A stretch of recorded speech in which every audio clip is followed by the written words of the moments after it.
New York City, the Big Apple, the city that never sleeps. Ever since a young age, like many, so much of the media that I've consumed throughout my life has been based in this city. Whether it was sitcoms like Friends, movies like Spider-Man, or even vlogs here on YouTube by people like Casey Neistat. This meant that arriving in New York City, it's fair to say that I had pretty high expectations of what my time here was going to be like after idolizing the city for so long. But not everything always lives up to expectations, so in this video I'm going to talk about how my first week in New York City went. If you're new here, my name is Jack. I'm a product designer and video maker from the UK who is remote working while traveling. I'm creating lots of videos about my trip and this lifestyle, so if you're interested in that, then you should definitely subscribe. So, my first week in New York City. Let's start from when I actually flew into the city, which I'm going to call day 0. I arrived at LaGuardia Airport from Toronto. I then got on a bus and then the subway from LaGuardia into Manhattan and then back out to Brooklyn where I was staying. Even just in those first hours, I immediately got an impression of the vast size of the city, how busy it was, and also the dirtiness which everyone who doesn't live in New York talks about. If I'm completely honest, that evening when I arrived, I was actually very intimidated by the city and not feeling my normal confident self. I think it also didn't help that in my final night in Toronto, I did have quite a big night, so I was experiencing somewhat of the hungover, Sunday scary kind of vibe. So in general, not feeling my normal self, so I don't think it was necessarily just New York's fault, but yeah, I was intimidated for sure. So after going to my Airbnb, I grabbed some food and got a good night of sleep, as I was very tired from both the hangover and traveling at that point. So day 1, my first real day in New York. Again, I woke up feeling not super confident about being in the city. I was definitely excited about being in New York, but not feeling my normal self. Despite that though, I pushed through those feelings and decided to try and get out of the Airbnb as quickly as possible. I went and did a grocery shop, which by the way, oh my god America, so expensive. So after emptying my bank account on a week's worth of food, I made some lunch back at my Airbnb and then headed into Manhattan to see some of the main tourist attractions. Starting in Grand Central, which was absolutely stunning. I especially loved the ceiling. I then walked towards the Empire State Building and stopped for a coffee. After my coffee, when going to the toilet, I actually placed my camera in a bit of a puddle by the side of the sink, which then for the rest of the day meant my main camera wasn't working, which was quite stressful because I thought I might have broken my camera.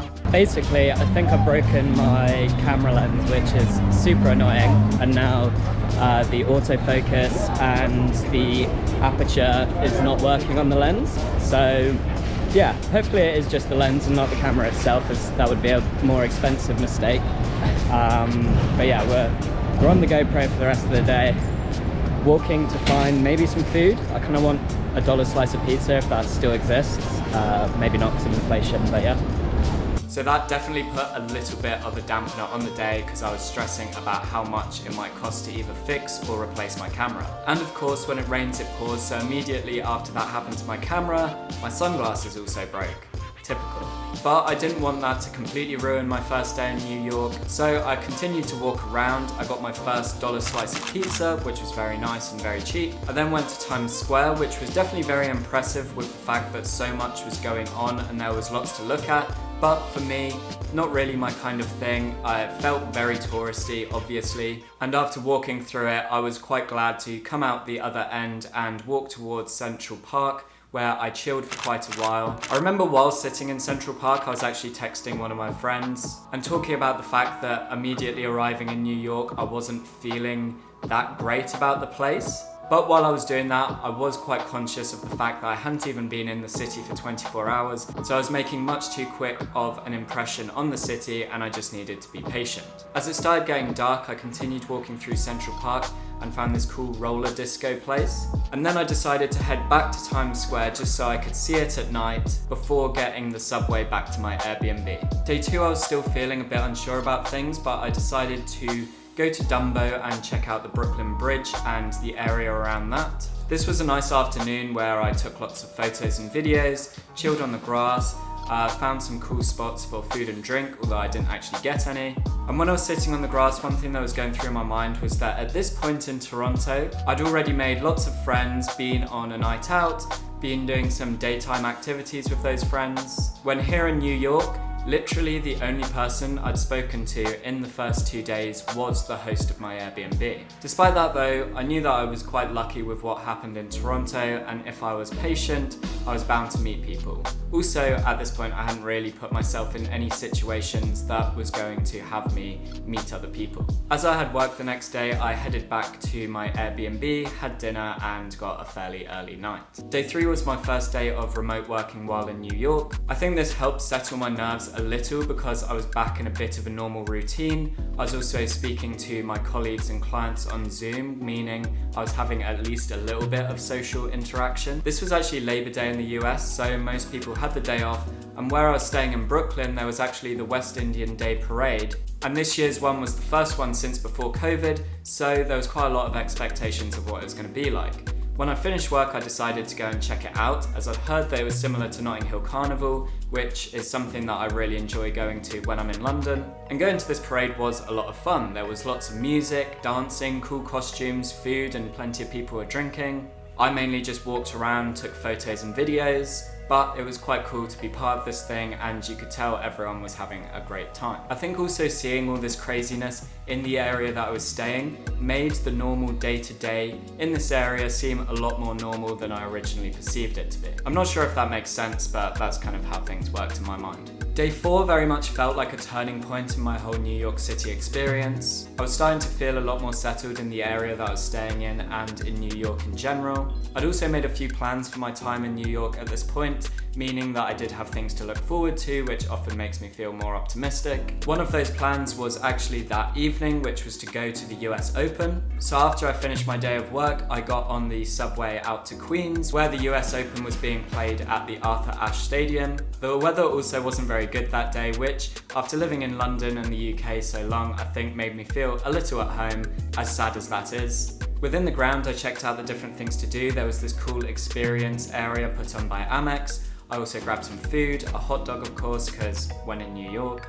And I watched 2 amazing quarter-final matches, the first being Coco Gauff versus Caroline Garcia, and the second being Karen Khachanov versus Nick Kyrgios, which at the end I got to experience firsthand Nick Kyrgios' famous temper. Although watching the tennis was amazing, the highlight of the experience for me was I actually ended up sitting next to another person solo traveling from London who was a UX designer. I know, you can't make this stuff up. We ended up chatting through the entire of both games, as obviously we had a lot in common, and also the tennis was very interesting. And this interaction might sound like a small thing to some people, but having been in New York for about 4 days at that point, and not really having spoken to many other people, this was a big deal for me, and yeah, it really kind of pushed me in the right direction in terms of my experience in New York. The Kyrgios match finished extremely late, so I don't think I got home until about 2:30 in the morning, but it was absolutely worth it. Day 5 isn't really worth mentioning because after the late night before,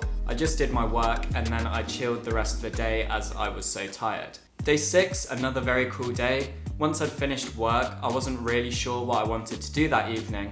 And then I saw on the dating app Thursday that they were putting on a singles only boat party, which, being a solo traveller and having had not met many people in New York at this point, I knew this was an opportunity that I couldn't pass. This was such an awesome experience. The boat went from the east side of Manhattan all the way down to the Statue of Liberty and then came back. The boat actually departed as the sun was setting, so pretty much the entire of the boat party was at night, meaning the city was all lit up and it looked absolutely incredible.